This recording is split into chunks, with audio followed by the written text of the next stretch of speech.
Hello everyone, welcome to JEE पे जीत series at Learno hub. मैं हूं अद्रिज और मेरे साथ आप पढ़ रहे हो physics for JEE only at learnohub.com, जहां पे आपको मिलते हैं फिजिक्स, केमिस्ट्री, मैथमेटिक्स के सारे लेक्चर्स, सारे वीडियोस बिल्कुल फ्री।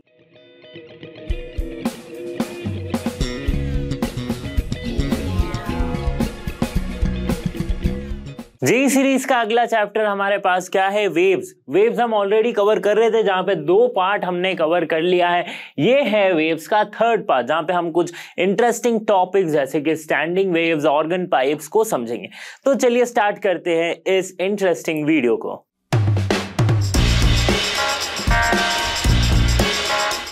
तो जैसे कि मैंने बताया था पिछले पार्ट में, जो लास्ट हमारा लेक्चर हुआ था, जो वेव्स का 2nd पार्ट था, उसमें हमने क्या कहा था कि ये जो सुपरपोजिशन ऑफ वेव्स है, इसके जो एप्लीकेशंस है उसमें से एक आती है क्या? स्टेशनरी वेव या फिर स्टैंडिंग वेव। तो हमारा इस वीडियो का पहला टॉपिक ही है स्टैंडिंग वेव्स। अब स्टैंडिंग वेव्स का क्या मतलब?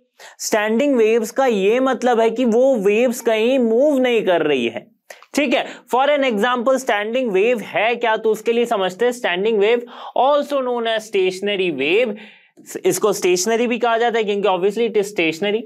Are type of wave that occur when two waves of the same frequency, same amplitude traveling in opposite direction। जब उसकी frequency same है, velocity same है, amplitude same है, opposite direction में travel करिए, मतलब एक वेव जा रही है इधर, एक वेव आ रही है इधर। ठीक है, अब क्या हो रही है? दे सुपर इम्पोज। जब वो सुपर इम्पोज होती है तो क्या क्रिएट करती है? एक स्टैंडिंग वेव क्रिएट करती है। Okay, this interference result into a wave pattern that appears to be standing still. Okay, ये इंपॉर्टेंट है, appears to be standing in. For example जितने भी आप म्यूजिकल इंस्ट्रूमेंट देख लो, जितने भी स्ट्रिंग इंस्ट्रूमेंट है, जैसे कि जो भी आपके स्ट्रिंग इंस्ट्रूमेंट जैसे कि गिटार, तो फॉर एन एग्जांपल ये मैंने गिटार का एक इमेज ले रखा है कि गिटार प्लेइंग में किस तरह से स्टैंडिंग वेव क्रिएट हो रही है। ठीक है, किस तरह से स्टैंडिंग वेव क्रिएट हो रही है। ये देखो, 2 अगर मैं पॉइंट को कंसीडर करूं, इस 2 पॉइंट के अंदर में ये लग रहा है कि ये स्टिल है, ये कहीं मूव करके जा नहीं रही है, ये इन दोनों पॉइंट के बीच में ही स्टेशनरी है। अनदर एग्जांपल अगर मैं देखाऊं तो ये देखो, ठीक है, यहां पे अगर आप इस रोप को देखो तो ये क्या है? यहां एक पॉइंट है, यहां एक पॉइंट फिक्स्ड है और इस पॉइंट के अंदर ये मोशन हो रही है, लेकिन ये स्टैंडिंग वेव है, ये प्रोग्रेस होकर कहीं जा नहीं रही है। ये क्रिएट कैसे हो रही है, इसे हम फॉर्मेशन ऑफ स्टैंडिंग वेव में समझेंगे फॉर एन एग्जांपल। ठीक है, अब बात करते हैं कि स्टैंडिंग वेव फॉर्म जो हो रही है, मैंने क्या कहा कि 2 वेव, एक इधर से आ रही है, एक इधर से आ रही है। ठीक है, सपोज करें, और इसके बीच में इन दोनों का क्या हो रहा है? इंटरफेरेंस हो रहा है, यानी कि सुपरपोजिशन हो रहा है। ओके, अब क्या हो रही है? इसमें से जो हमें एक अपीयर हो रहा है that is a standing wave. ठीक है, इसके फॉर्मेशन का एक क्लियर वीडियो यहां पे आपको पता चल रहा है। तो ये जो ब्लू वाली जो लाइन है, जो पर्पल वाली है, वो मूव कर रही है इस तरफ, not line, this is a wave. और ये रेड वाली वेव जो है वो इस तरफ मूव कर रही है। ठीक है, तो रिजल्टेंट हमें जो मिल रहा है, रिजल्टेंट मतलब इन दोनों के वजह से, एक जो हमारा इसके सुपरपोजिशन के वजह से जो 2 फिक्स्ड एंड में हमें एक स्टैंडिंग वेव मिल रहा है। ठीक है, तो इसको अगर हम गौर से देखेंगे तो यहां पे हमें क्या देखने को मिल रहा है कि ये जो इसकी एम्पलीट्यूड है, ये स्टैंडिंग वेव की एम्पलीट्यूड क्या है? यहां से यहां तक गई, फिर यहां से यहां तक आई। तो इसके जो एम्पलीट्यूड देखो, जब ये मैक्सिमम एम्पलीट्यूड पे हो रही है, तब पर्पल वाले जो वेव है और जो रेड वाली जो वेव है, इन दोनों का एम्पलीट्यूड सेम आ रहा, मतलब ये रेड वाला, ये पर्पल वाला, और इनके एम्पलीट्यूड के वजह से ये है स्टैंडिंग वेव का। ठीक है, देखो थोड़ा ध्यान से, यस एग्जैक्टली। तो इस केस में क्या हो रहा है?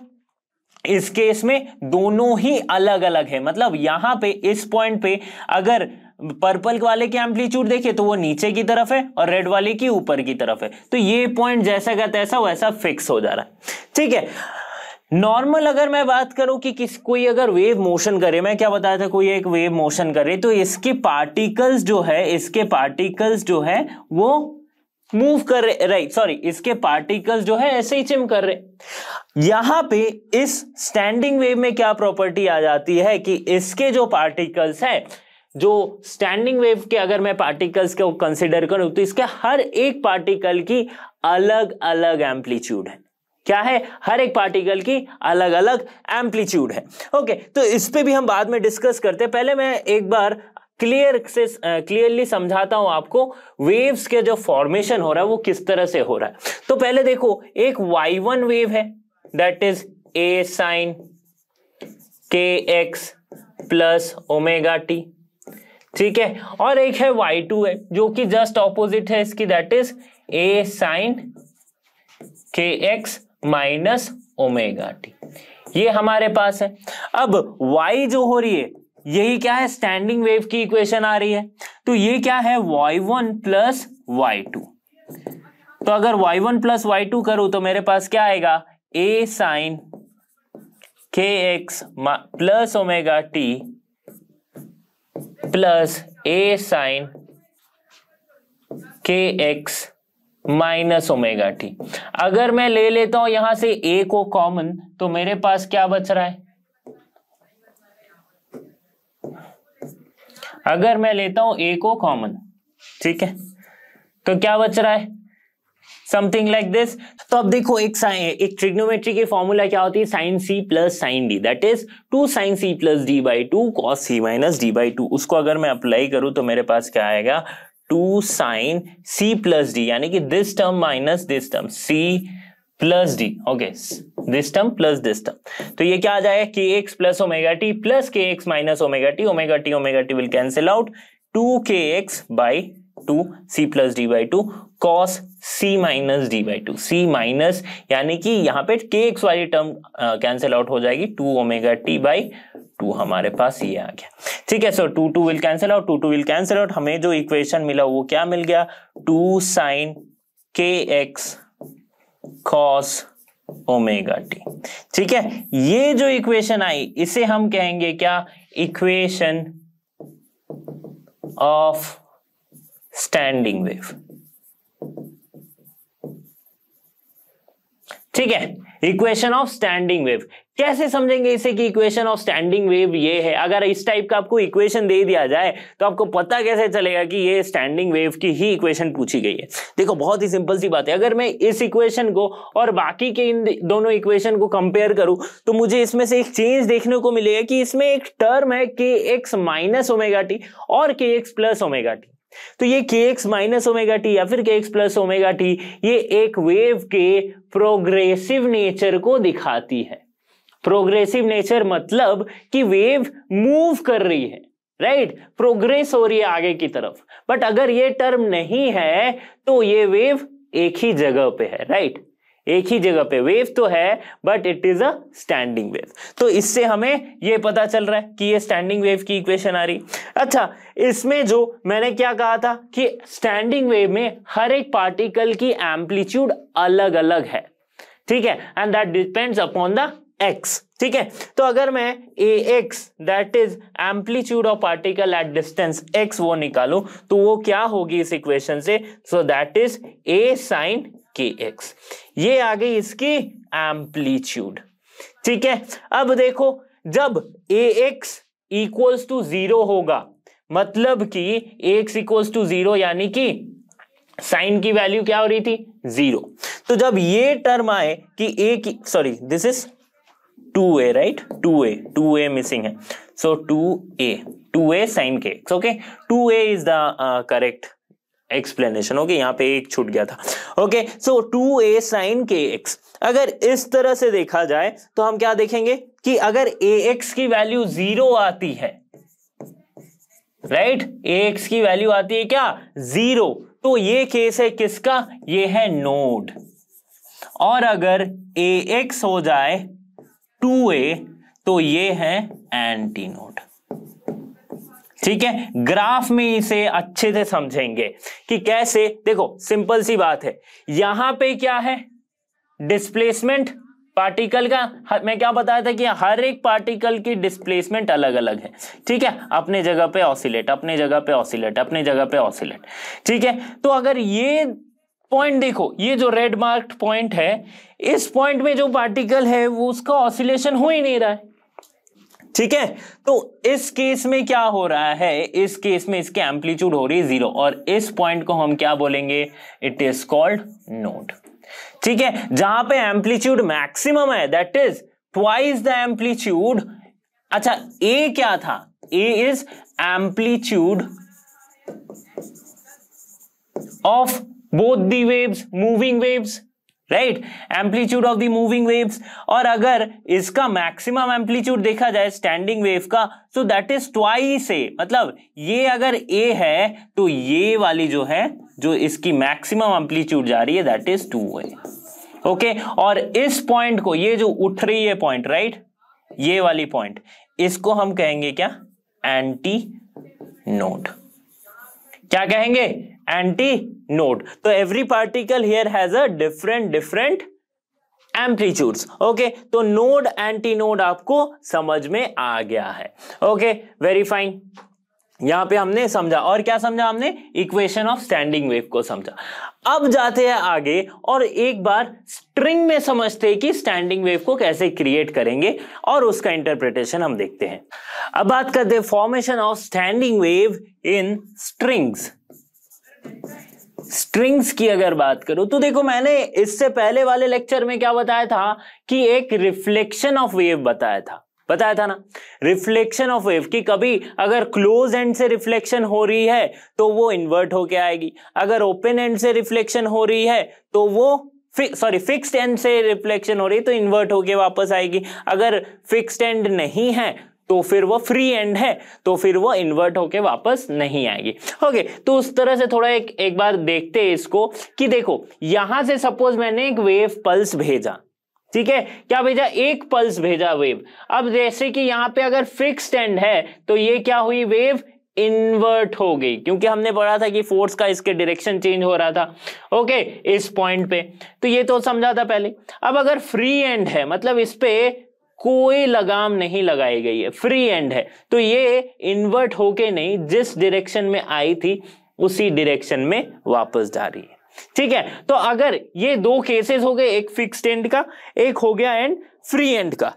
ठीक है, तो अगर मैं ऐसे वेव्स पल्स बार बार भेजता रहूं, मैं यहां पे खड़ा हो जाता हूं और यहां से मैं अगर इसे बार बार वेव पल्स एक एक पल्स भेजता रहूं तो ये क्या होगी, बहुत सारे जाएंगे ऐसे ऐसे ऐसे, फिर वापस आएंगे ऐसे ऐसे ऐसे। ठीक है, इस तरह से कुछ होगा, राइट। तो इससे हम एक स्टैंडिंग वेव को क्रिएट कर सकते हैं। ठीक है, क्योंकि एक वेव जा रही है, एक वेव आ रही है, सेम एम्पलीट्यूड, सेम फ्रीक्वेंसी, है ना, यही तो स्टैंडिंग वेव का कैरेक्टरिस्टिक था, राइट। और फिर दोनों का क्या हो रहा है, सुपरपोजिशन, उससे हमें क्या मिलेगा, स्टैंडिंग वेव। तो सपोज करते हैं फिर से, एक वेव जा रही है इधर, एक वेव आ रही है, तो हमें क्या मिला, एक स्टैंडिंग वेव मिल गया। ठीक है, तो इस तरह से स्ट्रिंग के केस में हम एक स्टैंडिंग वेव क्रिएट कर सकते हैं। अब अगर बात करते हैं कि सपोज करते हैं कि मैंने दो फिक्स्ड एंड ले रखी है, ठीक है, और इसके बीच में मेरे पास क्या है, एक स्ट्रिंग है। ठीक है, अब मैं इसे क्या कर सकता हूं, एक वेव पल्स भेज सकता हूं। और सबसे इंपॉर्टेंट सी बात ये आती है कि जहां पे हमारा एंड फिक्स होगा वहां पे क्या बनेगा, नोड बनेगा। ठीक है, और जहां पे एंड फ्री रहेगा वहां पे क्या बनेगा, एंटी नोड बनेगा। कैसे, देखो इस केस में ही देख लो, जहां पे हमारा एंड फिक्स है, सपोज करते यहां पे एंड फिक्स है, तो यहां पे हमारा क्या बन रहा है, नोड बन रहा है। ठीक है, और जहां पे एंड फिक्स नहीं है, जैसे इस तरह की अगर फिक्स, इस तरह का कोई पोजीशन जहां पे ये मूव कर सकती है, एंड फिक्स नहीं है, फ्री एंड है, तो इस पोजीशन पे हमारा क्या बनेगा, एंटी नोड बनेगा। ओके, तो इसी कंसेप्ट को ध्यान में रखते हुए आगे बढ़ते हैं। और तो ये जो मैंने यहां पे फिक्स कर ली है एक स्ट्रिंग को, अब यहां पे नोड कितने हैं, हमें क्या पता है कि जहां पे फिक्स है वहां पे दो नोड बन सकता है, दो नोड बनेगा ही। तो ये दो एंड फ्री है, तो ये दो एंड फ्री है, यानी कि यहां पे हो गए क्या, दो नोड्स। ऐसे ही करके मतलब मिनिमम इसके दो नोड्स बनेंगे, जो फंडामेंटल होगी इसकी दो नोड्स होगी, इससे कम नोड्स इसमें नहीं पॉसिबल है, क्योंकि दो एंड फिक्स है, यानी कि दो नोड। अब इसके बीच में चाहे तो हम अगर कोई एक दो पॉइंट को फिक्स करें तो हम इसके नोड्स को बढ़ा सकते हैं। तो दो नोड के बीच में कितना एंटी नोड बनेगा? देखो एक वेव जो है, मैंने एक वेव पल्स भेजी, मतलब एक जगह पे फिक्स करके एक पल्स भेजी, तो वो कुछ इस तरह से आएगी, राइट। वापस जाते वक्त इस तरह से जाएगी, ठीक है। तो मैक्सिमम इसमें मिनिमम इसमें एक एंटी नोड बनेगा, तो दो नोड के बीच में मिनिमम एक एंटी नोड बनेगा। सो फॉर एन एग्जांपल, ये अगर स्टैंडिंग वेव इस तरह से है, मतलब यहां पे दो नोड्स है और दो नोड्स के बीच में क्या है, एक एंटी नोड है, ठीक है। तो ये हमारा फर्स्ट केस हो गया। सेकंड केस में क्या हो सकता है कि दो नोड्स बन सकते हैं, नहीं सॉरी, दो नोड्स के बीच में दो एंटी नोड बन सकते हैं, एक यहां पे एक यहां पे, इस तरह से भी मोशन हो सकता है, राइट। और ये बीच में भी क्या है, ये भी एक नोड हो गया, ठीक है। अब देखो दो नोड के बीच में हम दो और नोड डाल सकते हैं, जैसे कि ये वाले टर्म्स, यहां पे देखो दो नोड्स के बीच में एक और नोड, ये एक और नोड है, तो एंटी नोड कितने हो गए, एक दो तीन एंटी नोड। सिमिलरली यहां पे चार हो जाएंगे। तो इस तरह से हम स्टैंडिंग वेव क्रिएट कर सकते हैं दो फिक्स्ड एंड के अंदर में, ठीक है। अब देखो इससे हम क्या इंटरप्रेट करना चाहते हैं, हम क्या बताना चाहते हैं यहां पे कि दो एंटी नोड, दो नोड्स के बीच में सपोज करते हैं ये हमारा वेव है, ठीक है। तो दो नोड्स के बीच, अच्छा वेव है तो इसकी क्या होती है वेवलेंथ, ये होती है लैम्डा, ठीक है। ये तो हम जानते हैं ये होती है लैम्डा। तो ये भी एक नोड है, ये भी एक नोड है, तो दो नोड्स के बीच का जो लेंथ होगा वो क्या है, लैम्डा बाई 2, ठीक है। और एक नोड और एक एंटी नोड के बीच का डिस्टेंस क्या होगा, लैम्डा बाई 2 का आधा, that means this is lambda by 4। ये जो है ये लैम्डा बाई 4, समझ में आया। सो नोड्स के बीच में, दो नोड्स के बीच का डिस्टेंस है लैम्डा बाई 2, एक नोड एक एंटी नोड के बीच का डिस्टेंस है लैम्डा बाई 4, एंड सिमिलरली दो एंटी नोड के बीच का डिस्टेंस भी होगा क्या, लैम्डा बाई 2।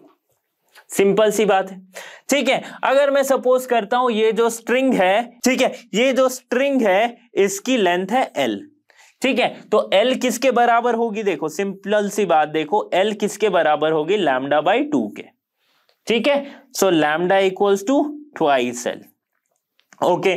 अब हम क्या जानते हैं, अगर मैं इसकी फ्रीक्वेंसी को पता करूं, फ्रीक्वेंसी क्या होती है, फ्रीक्वेंसी क्या होती है, V बाई लैम्डा। कैसे हम लिखते हैं, frequency equals to V by lambda. तो इस केस में जो फ्रीक्वेंसी होगी वो क्या होगी, F equals to V by lambda, ठीक है। यहां पे मैं फ्रीक्वेंसी का फॉर्मूला लिख देता हूं, that is V by lambda, okay. तो V बाई लैम्डा यानी कि V बाई 2L। तो जो फंडामेंटल फ्रीक्वेंसी होगी of a standing wave between two nodes, between two fixed ends, वो क्या होती है, V by 2L। So F equals to F naught equals to V by 2L। ये क्या होगी, फंडामेंटल फ्रीक्वेंसी, फंडामेंटल फ्रीक्वेंसी, और इसे हम कहते हैं फर्स्ट हार्मोनिक,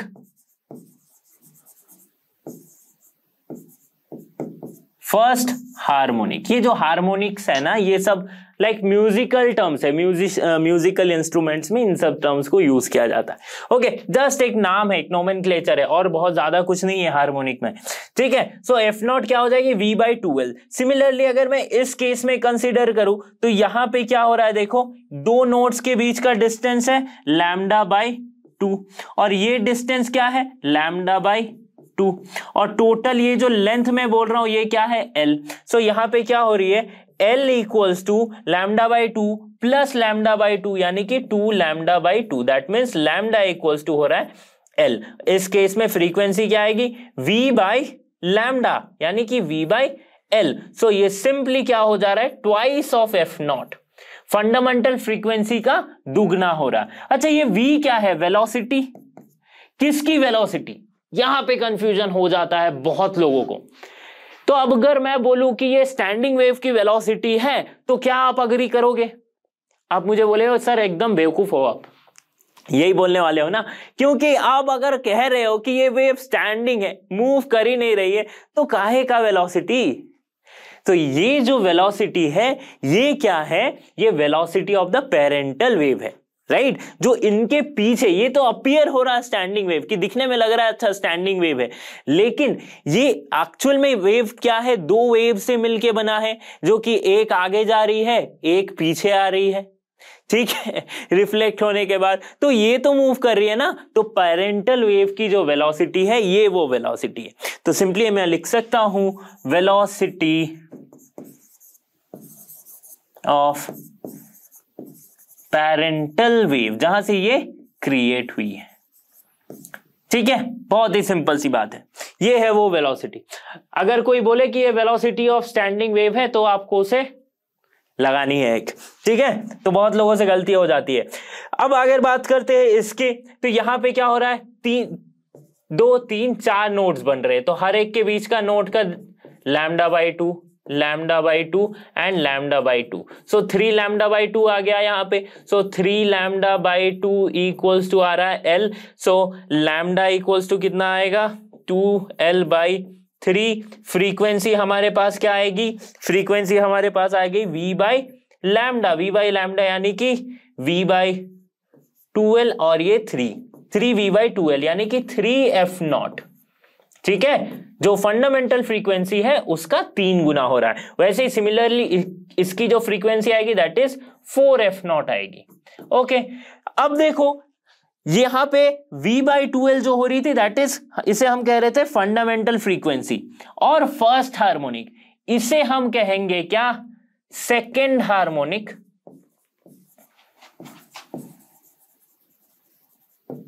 और first overtone, first overtone, second harmonic और फर्स्ट ओवरटोन, इसे हम कहेंगे क्या? थर्ड हार्मोनिक और सेकेंड ओवरटोन। जस्ट ये नेम है, ओके, नाम दिया गया है ओवरटोन, ये सब म्यूजिकल। वैसे ही सिमिलरली इसको कहेंगे फोर्थ हार्मोनिक और थर्ड ओवरटोन। समझ में आ रही बात? तो हर एक केस में देखो फ्रीक्वेंसी क्या हो रही है? f0 क्या आ रही है? v/2L। दूसरे केस में f आ गई 2f0 दैट इज v/L। तीसरे केस में क्या है? 3v/2L। तो ये मल्टीपल हो रहा है किसका? f0 का। तो इसकी मैं जनरल फॉर्मूला जो है वो मैं कुछ इस तरह से लिख सकता हूं, मैं दूसरे कलर के पेन से लिख देता हूं। दैट इज जनरल जो होगी fn, ये क्या होगी? nv/2L। ये कब का है? जब स्ट्रिंग के दोनों एंड क्लोज्ड हो, क्लोज्ड हो, जब दोनों एंड क्लोज्ड हो, ओके, तब ये पॉसिबल है। क्या हो रही है इसकी फ्रीक्वेंसी की general term? fn equals to nv/2L, where n is 1 2 3 4 5 6 etcetera. समझ में आ रही बात? सो वैसे इस इमेज में आप देख सकते हो ये क्या है? Fundamental of first harmonic. Fundamental of first harmonic जब n इक्वल्स टू 1 हो रही तो हम क्या जानते हैं? Frequency fn equals to nv/2L, ठीक है। इससे डायरेक्ट क्वेश्चंस पूछे जाते हैं नीट में, जेई में, राइट। इस पेन से लिख देता हूं nv/2L, ओके। यहां हौच-पौच हो गया क्या?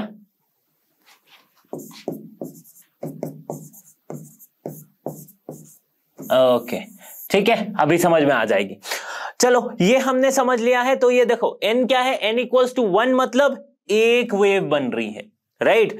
2 मतलब एक नोड और 2 लूप। इसको आप कैसे याद रख सकते हैं कि जब n इक्वल्स टू 1 है, विजुअलाइज कैसे कर सकते हैं? जब फील करोगे ना फिजिक्स को तब मजा आएगा।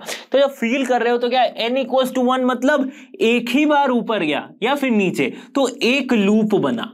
n इक्वल्स टू 1 मतलब एक लूप, n इक्वल्स टू 2 मतलब 2 लूप, n इक्वल्स टू 3 मतलब 3 लूप, ठीक है। और हर लूप के बीच का डिस्टेंस लैम्डा बाई 2, क्योंकि दो नोड हो जा रहे, दो नोड के बीच का डिस्टेंस लैम्डा बाई 2। समझ में आ रही बात? समझ में आ रही बात? अब बात करते हैं कि ये तो बात कर रहे थे हम जब क्लोज्ड है दोनों एंड, अगर क्या हो कि एक एंड हो जाए free, if one and is free, तो कुछ इस तरह से मूव कर सकता है।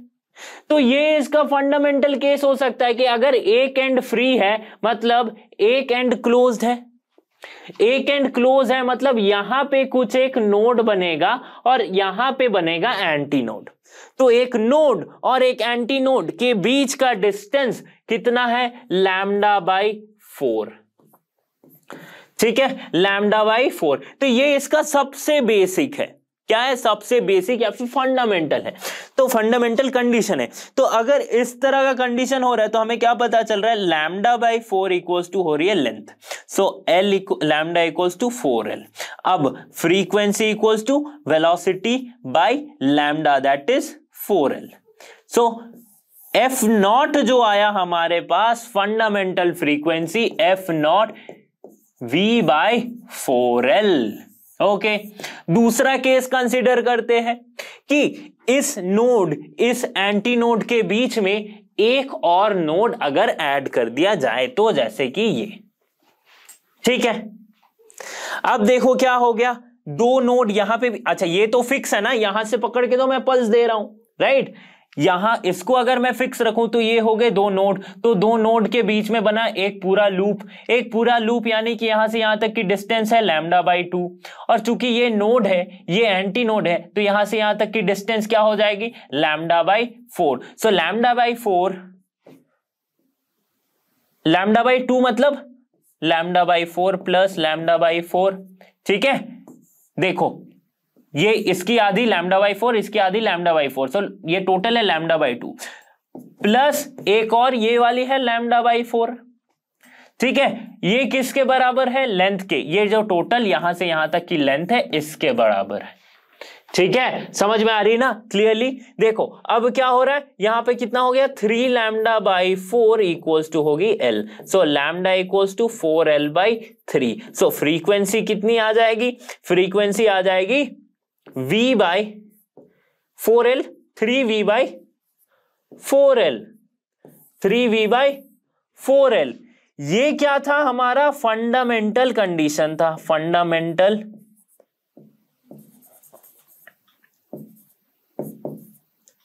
यहां पे जो हमने निकाला वो क्या थी? फंडामेंटल फ्रीक्वेंसी, और इसे क्या कह रहे थे? First harmonic. ठीक है, क्या कह रहे थे? First harmonic. ये क्या हो गई? ये हो गई थर्ड हार्मोनिक। क्या हो गया? Third harmonic. ये किसके बराबर हो गया? देखो ये हो रही है 3f0, 2f0 नहीं 3f0, तो इसे हम लिखेंगे क्या? Third harmonic. ठीक है, और फर्स्ट ओवरटोन, थर्ड हार्मोनिक और फर्स्ट ओवरटोन। ठीक है, अगले केस में देखते हैं। तो इस केस में क्या हो रहा है? यहां पे बन रहे हैं दो नोड और एक एंटी नोड, तो हम क्या जान रहे हैं यहां पे? Lambda by 2 plus lambda by 2 plus lambda by 4। ठीक है, सो 2 लैम्डा बाई 2 यानी कि lambda plus lambda by 4, that is 4 lambda plus lambda, यानी कि हो गई 5 लैम्डा बाई 4 इक्वल्स टू कितनी हो जाएगी? l। सो 5 लैम्डा बाई 4 हो जा रही l, so lambda equals to 4l by 5। तो फ्रीक्वेंसी कितनी आ गई? फ्रीक्वेंसी आ गई v बाई लैम्डा, यानी कि 5v by 4l, 5v by 4l। तो ये कितना टर्म्स हो गया? 5 टर्म्स ऑफ f0। तो इसे हम कहेंगे क्या? फिफ्थ हार्मोनिक और सेकेंड ओवरटोन। तो अगर मैं गौर से देखूं इन तीनों केसेस में फ्रीक्वेंसी को, तो ये क्या हो रही है? एक v by 4l, 3v by 4l, 5v/4l, next 7v/4l, 9v/4l, मतलब इवन जो टर्म्स है, even multiples of v/4l missing है। तो इसकी मैं जनरल इक्वेशन को इस तरह से लिख सकता हूं, Fn equals to 2n+1 v/4l। ठीक है, 2n+1 v/4l। इस केस में क्या हो रहा है, सिर्फ ऑड मल्टीपल्स ऑफ v/4l दिख रहे हैं हमें। तो जो फ्रीक्वेंसी होगी that is odd multiples of the fundamental frequency f0। ठीक है, ये कितना हुआ, 3f0, फिर 5f0, फिर 7f0, 9f0, इस तरह से आएगी। ये कब पॉसिबल हो रहा है, जब एक तरफ का एंड भले फिक्स हो, दूसरा तरफ का एंड क्या है, मूवेबल है, यानी कि फ्री एंड है। ओके, नेक्स्ट जो कंडीशन आ रहा है हमारा वो क्या है, वाइब्रेशंस ऑफ एयर कॉलम का। अब एयर कॉलम की अगर बात करूं तो एयर कॉलम मतलब एयर में अगर कोई वेव्स क्रिएट होती है तो वो किस तरह से मूव करते हैं, जैसे कि साउंड वेव, मैं साउंड प्रोड्यूस कर रहा हूं तो ये एयर में ही मूव करके जा रही। तो इसका प्रोग्रेशन कैसे होता है, इसका प्रोग्रेशन होता है in compression and rarefaction, compression and rarefaction, इस तरह से मूव हो रही है। अगर मैं एक कंसिडर करूं एक पाइप और इसके अंदर से मैं साउंड, अगर या बाहर मैं साउंड प्रोड्यूस करूं तो इसमें क्या होगी, साउंड वेव्स जाएंगी, बट इन कंप्रेशन एंड रेयरफ्रैक्शन, जहां पे पार्टिकल्स अलग अलग, फिर कंप्रेशन आएगा बहुत, फिर आएगा रेयरफ्रैक्शन, तो इस तरह से मूव करके जाएगी पार्टिकल्स, राइट। तो उस केस में वेव्स को लाइक 2D डायग्राम में दिखाना थोड़ा मुश्किल है, इसलिए मैं सिंपली एज अ स्ट्रिंग में यहां पे शो करूंगा कि इस तरह से ये मूव कर रही।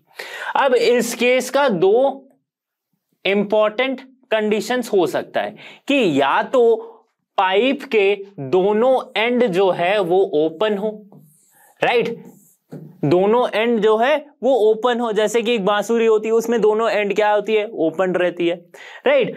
तो या फिर कोई एक एंड जो है वो क्लोज हो, राइट, दोनों एंड क्लोज नहीं होता है। देखो, क्लोज ऑर्गन पाइप अगर बोला जाए तो इसका मतलब कभी भी ये मत समझना कि दोनों एंड क्लोज है। दोनों एंड क्लोज होगा तो मैं साउंड कहां से डालूंगा, मैं वेव कहां से डालूंगा, इसमें नहीं पॉसिबल है ना। तो क्लोज एंड का मतलब एक एंड क्लोज, ओपन एंड का मतलब दोनों एंड ओपन। ओके, तो इस तरह का अगर मेरे पास एक पाइप हो जिसे हम ऑर्गन पाइप भी कहते हैं, तो उसमें जो वेव्स है उसको मैं कैसे इंटरप्रेट करूंगा या फिर उसको कैसे स्टडी करूंगा। तो सिंपल सी बात है, देखो यहां पे मेरे पास ये है, पहला क्या है, दो ओपन एंड। अच्छा, ओपन एंड में क्या होता है, एंटी नोड होता है, क्योंकि हमें पता है ओपन एंड मतलब फ्री है, फ्री जगह है। यहां पे और थोड़ा सा विजुअलाइज करवाना चाहता हूं आपको कि देखो, अगर ये पाइप है और इसके थ्रू मैं एयर कॉलम है ना, मैं साउंड भेज रहा हूं, तो कंप्रेशन रेयरफ्रैक्शन इस तरह होगी। तो जो इसके एंड में जो पार्टिकल्स है वो भी मूव कर सकती है आगे पीछे इस तरह से, राइट, मूव कर सकती है। यहां पे भी जो पार्टिकल्स है वो भी आगे पीछे इस तरह से मूव कर सकती है। बट अगर कोई एक एंड क्लोज हो जाए तो यहां पे जो पार्टिकल है ये मूव नहीं कर सकती। तो अगर मूव नहीं कर सक रही थी तो वहां पे क्या बन रहा था, नोड बन रहा था। तो जहां क्लोज एंड होगा वहां क्या बनेगा, नोड, जहां ओपन एंड होगा वहां क्या बनेगा, एंटी नोड। ठीक है, तो अगर दोनों एंड ओपन है तो दोनों तरफ क्या होगा, एंटी नोड बनेगा। दोनों तरफ क्या होगा, एंटी नोड बनेगा। तो दो एंटी नोड के बीच में एक नोड हो सकता है, यही हमारा पहला क्या है, फंडामेंटल पहला केस यही हो सकता है कि दो ओपन के बीच में एक नोड बन सकता है। तो इसको मैं देखता हूं, तो दो, इस केस में क्या हो रहा है, फर्स्ट केस, इसको फर्स्ट मानते, फर्स्ट केस में क्या हो रहा है, इन दोनों के बीच का डिस्टेंस, नोड और एंटी नोड के बीच का λ/4, और फिर से नोड और एम्प्टी नोड के बीच का λ/4। तो यहां से क्या आ रहा है, λ/4 plus λ/4 equals to L, that means 2 equals to L, lambda equals to 2L। ठीक है, तो फ्रीक्वेंसी क्या हो जाएगी, V/2L।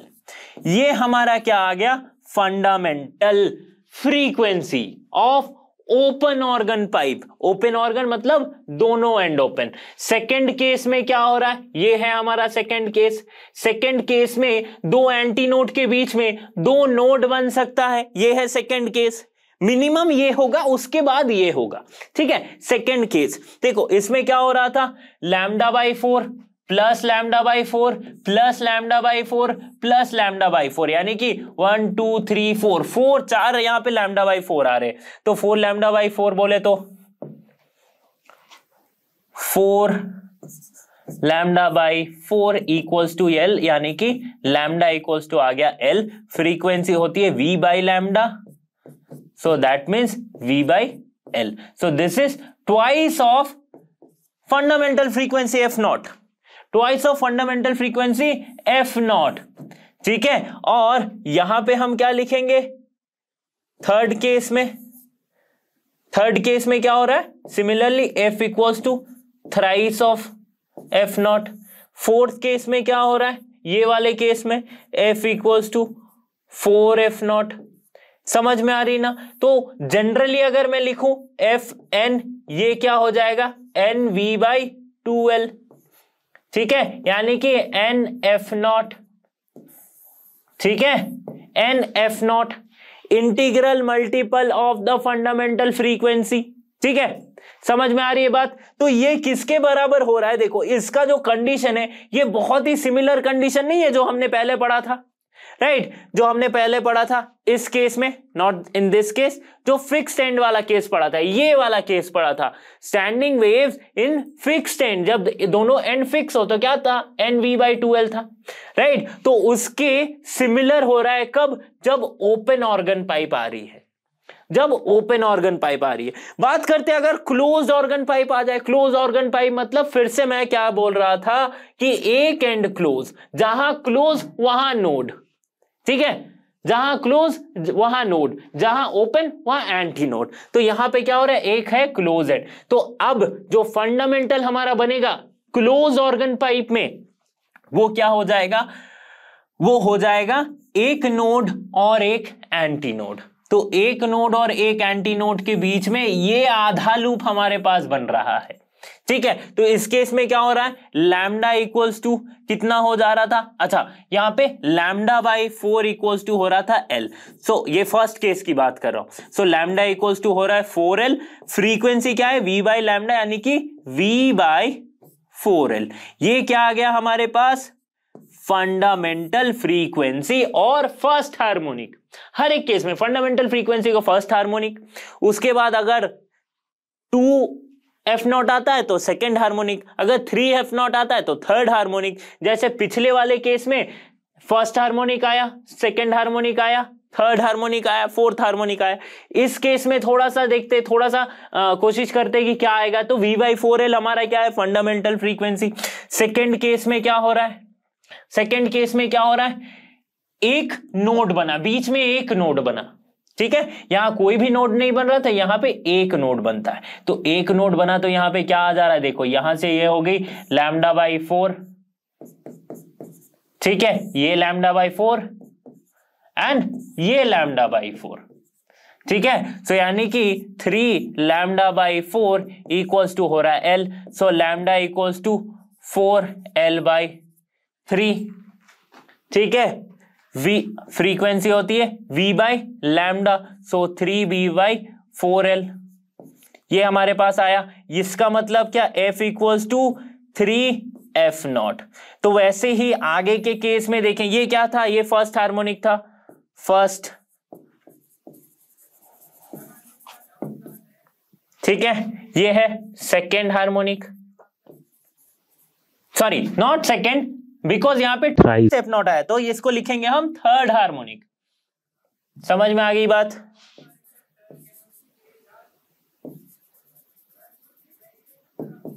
ठीक है, थर्ड हार्मोनिक और फर्स्ट ओवरटोन। ओवरटोन वैसे ही आएगा एक के बाद एक, ये फर्स्ट हार्मोनिक, इसके बाद फर्स्ट ओवरटोन, इसके बाद सेकेंड ओवरटोन, थर्ड ओवरटोन, इस तरह से हार्मोनिक में सिर्फ F3 इस तरह लिखना है। तो ये केस सिमिलर हो रहा है किसके, जब फ्री एंड वाला स्ट्रिंग का केस था, फ्री एंड स्ट्रिंग का केस था, जहां पे हम स्टैंडिंग वेव क्रिएट कर रहे थे स्ट्रिंग में, जहां पे एक एंड फ्री था, तो उस केस से सिमिलर हो रहा है ये। ओके, तो यहां पे भी जो फ्रीक्वेंसी आएगी एफ एन, जनरल जो हम लिखेंगे वो हम क्या लिखेंगे, 2n+1 V/4L, और Fn equals to 2n+1 F0। Okay, समझ में आ गया बात? ओके, कोई कंफ्यूजन होना ही नहीं चाहिए। तो देखो काफी लोगों को ना ये कंफ्यूजन हो जाता है कि सर F0 और F1, कहीं कहीं पे F1 लिखा जाता है फंडामेंटल फ्रीक्वेंसी को, और कहीं कहीं पे F0। तो बहुत सारे बुक में आपको F0 भी मिलेंगे, बहुत सारे बुक में F1 भी मिलेंगे। तो एक्चुअल में ये जो नॉट है ना, इसका मतलब जीरो नहीं है, इसका मतलब क्या है, ये बेसिक केस है। तो बेसिक केस में हम F0 लिखते हैं, ये तो इनिशियल स्टेट, इनिशियल एनर्जी, इन सबको हम नॉट से डिनोट करते हैं, तो उसी तरह से ये F0 है। बट एक्चुअली n = 0 ये कभी नहीं हो सकता है, क्योंकि आप देखो अगर फंडामेंटल फ्रीक्वेंसी हमारी आ रही है NV/2L, तो इसमें अगर 0 पुट कर दूंगा तो मेरी n के जगह पे अगर 0 पुट करूं तो मेरी ये जो फ्रीक्वेंसी है 0 हो जाएगी, राइट? तो बट ऐसा नहीं होगा, राइट? तो इसलिए n is always a natural number, 1 से लेके इंफिनिटी तक, 1 2 3 4 जो भी आप लिख सकते हो। तो ठीक है, बट कंफ्यूजन नहीं होना, F0 को कहीं कहीं पे F1 भी लिखा जाता है। ओके, जैसे कि इस वाले इमेज में मैं दिखाया हूं, तो यहाँ पे F1 लिखा गया है, मैंने F0 से किया, बट उसमें कोई दिक्कत नहीं है, कहीं कहीं पे इसको F1 भी लिखते हैं। ओके, समझ में आई बात? अब बात करते हैं and correction in organ pipe. तो ये एंड करेक्शन क्या है? करेक्शन कब करते हैं हम? जब कोई एरर होती है, राइट? करेक्शन तब करते हैं जब कोई एरर होती है। तो एरर कैसे आ रही है उसको थोड़ा सा समझते। तो देखो, जैसे कि एक ऑर्गन पाइप रखी गई है, तो इसमें जो वेव है, हम क्या कह रहे थे कि जहां पे ओपन एंड हो रहा है, जहां पे ओपन एंड हो रहा है वहां पे एंटी नोड बनेगा, ठीक है? ओपन एंड जहां हो रहा है वहां पे एंटी नोड बनेगा। बट ये तो हो गया एक आइडियल केस। जैसे कि देखो, मैंने कि यहाँ पे पार्टिकल्स मैंने ले रखे फॉर बेटर विजुअलाइजेशन। तो यहाँ पे क्या है, कंप्रेशन और रेयर फ्रैक्शन, ठीक है? तो देखो, कंप्रेशन से धीरे धीरे रेयर फ्रैक्शन की तरफ जा रही, तो जहां पे रेयर फ्रैक्शन बहुत ज्यादा मैक्सिमम है वहां पे हम कह रहे हैं क्या, एंटी नोड है, ठीक है? बट हमेशा ये नहीं होता है कि जहां पे ये ट्यूब, ये पाइप एंड हो रही है वहीं पे इसके एंटीनोड बने। कभी कभी क्या, रियल केस में, ये आइडियल केस हम लेते हैं जहां पे एंड करेक्शन को कंसीडर नहीं करते। तो अगर मैं रियल केस कंसीडर करूं तो वहां पे एंटीनोड जो है वो थोड़ा सा आगे जाके बनता है, थोड़ा सा आगे जाके वो एंटीनोड बनता है। तो इसको हम लेते हैं क्या, एंड करेक्शन E। और ये तो L जो है वो लेंथ है ऑर्गन पाइप की, ये तो आपको पता ही है, राइट? वो ऑर्गन पाइप की लेंथ है। इससे पहले भी जो हम केसेस पढ़ते आ रहे हैं, जहां पे भी L लिख रहा हूं ना, वो क्या है, ऑर्गन पाइप की लेंथ है। स्टैंडिंग वेव जब स्ट्रिंग्स के केस में देख रहे थे, तो जो 2 फिक्स्ड पॉइंट है उसकी लेंथ है L। ओके, समझ में आ गई बात? तो यहां पे वही है। तो हमें हमेशा एंड करेक्शन को ऐड करना पड़ेगा, कहां पे, ऑर्गन पाइप के लेंथ पे। तो अगर क्लोज ऑर्गन पाइप है सो L क्लोज ऑर्गन पाइप है,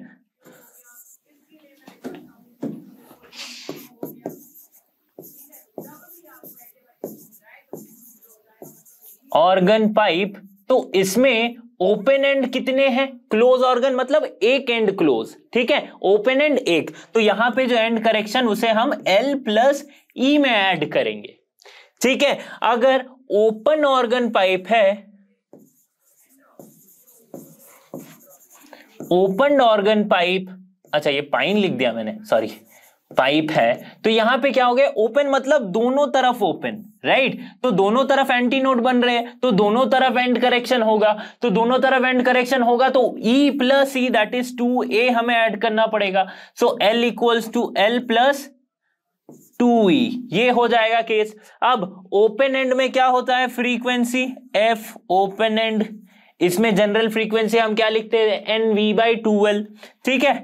सो NV/2L+ E with and correction. Close and और ऑर्गन पाइप में या फिर क्लोज्ड ऑर्गन पाइप में क्या हो जाएगी 2n + 1 v/4l+। ठीक है, समझ में आ गई बात। ठीक है, ये था एंड करेक्शन। बात करते हैं रेजोनेंस कॉलम की। तो देखो ये टॉपिक वैसे तो मींस में से हट चुका है, रेजोनेंस कॉलम से क्वेश्चन नहीं पूछे जा रहे, बट फिर भी फॉर योर अंडरस्टैंडिंग मैं बता देता हूं। रेजोनेंस कॉलम क्या है, एक तरह का इंस्ट्रूमेंट है जिसे रेजोनेंस ट्यूब भी कहा जाता है। इससे हम क्या करते हैं, velocity of sound in air को मेजर करते हैं, right, sorry sound waves in air और गैस हम इसे मेजर करते हैं। ठीक है, किसको, वेलोसिटी को मेजर करते हैं जनरली। ओके, अब देखो बात क्या है, ये इस तरह का एक इंस्ट्रूमेंट दिखता है जहां पे एक स्केल लगी होती है, एक ऑर्गन पाइप लगा रहता है, एक पाइप लगा रहता है जिसमें रहती है क्या, पानी, राइट, यहाँ पे भरी रहती है पानी और इसके साथ मेजरिंग एक स्केल रहता है। तो हम क्या करते हैं, यहाँ पे एक ट्यूनिंग फॉर्क को लेते हैं। अच्छा, ट्यूनिंग फॉर्क क्या है, ट्यूनिंग फॉर्क कुछ इस तरह से दिखता है। ठीक है, इस तरह से दिखता है ट्यूनिंग फॉर्क, जिसके इसको हम कहते हैं क्या, फ्रॉन्क्स, राइट, इस चीज को कहते हैं फ्रॉन्क्स। अब इस पे अगर आप हिट करो तो ये वाइब्रेट होने लगती है कुछ इस तरह से, तो ये जो फ्रॉन्क्स है ये वाइब्रेट होने लगती है। तो हर एक ट्यूनिंग फॉर्क की अपनी अलग अलग फ्रीक्वेंसी होती है। फ्रीक्वेंसी मतलब अगर मैं सपोज करता हूं इस ट्यूनिंग फॉर्क की फ्रीक्वेंसी है 400 हर्ट्ज, अगर इसकी फ्रीक्वेंसी है 400 हर्ट्ज, मतलब ये एक सेकेंड में 400 टाइम्स वाइब्रेट करेगी, ऑसिलेट करेगी। ठीक है, तो इस तरह से हमने क्या लिया, एक फ्रीक्वेंसी, और यहां पे हम उस फ्रीक्वेंसी के किसी भी फ्रीक्वेंसी के ट्यूनिंग फॉर्क को बजाते हैं। अब इससे क्या होती है, एक साउंड आती है। अच्छा, इसको अगर आप बजाओगे तो एक साउंड आएगी, ऐसे कोई एक साउंड आती है। ओके, ठीक है, तो ये कुछ एक साउंड प्रोड्यूस करेगी, वाइब्रेशंस प्रोड्यूस करेगी नियर बाई एरियाज में। तो ठीक है, तो अगर ये होगा इसका फर्स्ट कंडीशन जहां पे एक ओपन एंड है, एक क्लोज एंड है, यहां पे ये आएगी, इसके लेंथ को हम मेजर करेंगे। तो कुछ एक इसकी वाटर की लेवल, अच्छा यहाँ पे ये जो है ना, ये नॉब लगा हुआ है, ये नॉब से क्या होता है, ये नॉब से आप वाटर के लेवल को ऊपर नीचे कर सकते हो। ये ऊपर नीचे करना क्यों जरूरी है, क्योंकि हमें वो पॉइंट ढूंढनी है जहां पे एक लाउड नॉइस आए। जैसे अपने ट्यूनिंग फॉर्क को यहाँ पे वाइब्रेट किया, यहाँ पे हिट किया, तो उससे एक साउंड आ रही, कुछ एक साउंड आ रही। अब क्या हो रही है, हमें वाटर लेवल को इस तरह से एडजस्ट करना है कि साउंड एक बार में बहुत लाउड हो जाए। ठीक है, तो इस तरह से हो जाए, तो जहां पे वो पहला लाउडनेस आ रहा है वो कुछ L1 लेंथ पे आ रही है, फिर दूसरे में क्या हो रही है, L2 लेंथ पे आ रही है। तो इस तरह से हमने यहाँ पे बहुत डिटेल में मैं नहीं बताया हूं कि कैसे काम करता है, इसका एक्सपेरिमेंट कैसे होता है। मैं सिंपली इसके वेलोसिटी के इक्वेशन को लिखता हूं कुछ इस तरह से, दैट इज 2ft, ft यानी कि फ्रीक्वेंसी ऑफ ट्यूनिंग फॉर्क। ठीक है, frequency of tuning fork. Okay, तो 2ft L2 - L1। L2 क्या है, ये सेकेंड वाली लेंथ है। जब यहां पे क्या हो रहा है, एक और नोट बन रहा है, मतलब ये फर्स्ट हार्मोनिक, सेकेंड हार्मोनिक वाला, ये है फर्स्ट हार्मोनिक वाला। ठीक है, तो L2 - L1। अच्छा, E क्या है, ये है एंड करेक्शन। एंड करेक्शन, कैसे एंड करेक्शन हम ला रहे हैं, देखो फर्स्ट केस में क्या हो रहा था, पहले केस में एंड करेक्शन, यहां पे सपोज जैसे मैं क्या कहा था, जहां ओपन है वहां एंटी नोड होगा, तो एंटी नोड होगा तो यहां पे कुछ एंड करेक्शन होगा। तो इस केस में एंड करेक्शन को हम इस तरह से लिख सकते हैं, L1 + E = λ/4, एंटी नोड और नोड के बीच के डिस्टेंस λ/4। ठीक है, और L2 + E = 3 λ/4, ये है क्या, सेकेंड केस में। ठीक है, तो टोटल जो एंड करेक्शन होगा E, that is L2 - 3L1/2। समझ में आ रही बात। तो इतना ही सा था इसमें बहुत ज्यादा कुछ समझने वाली बात है नहीं। ओके, बात करते हैं अब नेक्स्ट टॉपिक की, जो कि है बीट्स। बीट्स क्या है, when two waves of slightly different frequency, beat actually क्या है, सुपर इम्पोज। देखो दो वेव्स है जिसकी फ्रीक्वेंसी स्लाइटली ऊपर नीचे, अगर एक 300 हर्ट्ज की फ्रीक्वेंसी है तो दूसरी 302 हर्ट्ज की फ्रीक्वेंसी, 304 हर्ट्ज की फ्रीक्वेंसी, इस तरह से दो वेव्स हो तो क्या होगा, they will produce a oscillating sound और इंटेंसिटी। अगर सुपर इंपोज करेंगे तो एक ऑसिलेटिंग साउंड और फ्रीक्वेंसी प्रोड्यूस करेगी। This results in pattern of rising and falling of the amplitude and is called beats. तो बीट्स, जो हम बीट बॉक्सिंग करते हैं ना इस तरह से, राइट, मुझे तो नहीं आती बट बहुत सारे लोग करते हैं बीट बॉक्सिंग बहुत अच्छी तरह से। तो ये जो बीट होती ना, बीट मतलब तो ये जो बीट आ रही है ये एक पॉज के बाद आती है, राइट। ये जो ड्रम भी आप देख रहे हो तो ये जो बीट्स आ रही है ना, देखो एक छोटा सा पॉज रहता है। तो ये पॉज जो है, देखो मैं थोड़ा और अच्छे से समझाता हूं कि ये जो दो बीट्स आ रही है, यहां पे दो वेव्स जा रहे हैं, ठीक है, और यहां पे भी एक दूसरे फ्रीक्वेंसी की वेव्स जा रही है, दोनों क्या हो रही है, सुपर इंपोज कर रही है। तो जहां जहां ये इंपोज कर रहे हैं वहां पे बीट आ रही है। फिर देखो, फिर पॉज, फिर पॉज, इस तरह से हो रहा है। तो यही है बीट, ठीक है, यही है बीट। मैं थोड़ा गाना खुद से प्रोड्यूस करने लगा था बीट्स, जो कि ये एक्चुअल में यही होता है। तो थोड़ा सा समझते हैं कि साउंड वेव 1 अगर इस तरह से हो, साउंड वेव 1 2 अगर इस तरह से हो, दो स्पीकर के बीच से दो अलग अलग फ्रीक्वेंसी की साउंड आ रही है, तो जो हमें सुनाई देगा वो क्या देगा, एक मैक्सिमम इंटेंसिटी की साउंड, हाई इंटेंसिटी की साउंड, फिर क्या हो जाएगी, लो, तो फिर इस तरह से आ रही है साउंड, ठीक है। तो यही है बीट। और ये जो बीट है, जहां पे ये बीट प्रोड्यूस हो रही है, जो बीट की रीजन है, इसकी जो फ्रीक्वेंसी होती है उसे हम कहते हैं क्या, बीट फ्रीक्वेंसी। और उसे हम लिखते हैं FB equals to F1 minus F2। F1 F2 क्या है, frequency of F first wave and frequency of the second wave, यही है बीट। ओके, इसे थोड़ा और अच्छे से अगर विजुअलाइज करें हम, तो देखो जहां पे ये हो रहा है, दो अलग अलग फ्रीक्वेंसी की चीजें हैं, दो अलग अलग फ्रीक्वेंसी के वेव है, तो कहीं पे क्या हो रहा है, जहां पे क्रेस्ट और क्रेस्ट मैच कर रहा है, राइट, कहीं पे क्रेस्ट और क्रेस्ट मैच कर रहा है तो वहां पे एम्पलीट्यूड हाई हो जा रही है। कहीं पे क्रेस्ट और क्रेस्ट बिल्कुल ही आउट ऑफ फेज है, मैच नहीं कर रहा है, तो वहां पे ये हो जा रही है क्या, लो इंटेंसिटी। तो यहां पे हो रहा है बीट, यहां पे हो रहा है बीट, यहां पे कुछ नहीं, ठीक है। ये ग्राफ से अगर आप समझोगे तो बहुत अच्छे से समझ में आएगा। ये म्यूजिक में बहुत ज्यादा इसका यूज है। तो हर चीज के पीछे देखो फिजिक्स कैसे छुपी रहती है। ओके, तो देखो बीट का जो फॉर्मूला आता है FB equals to F1 minus F2, इससे बेस्ड क्वेश्चन पूछे जाते हैं जेईई में, और बहुत इजी क्वेश्चन पूछे जाते हैं।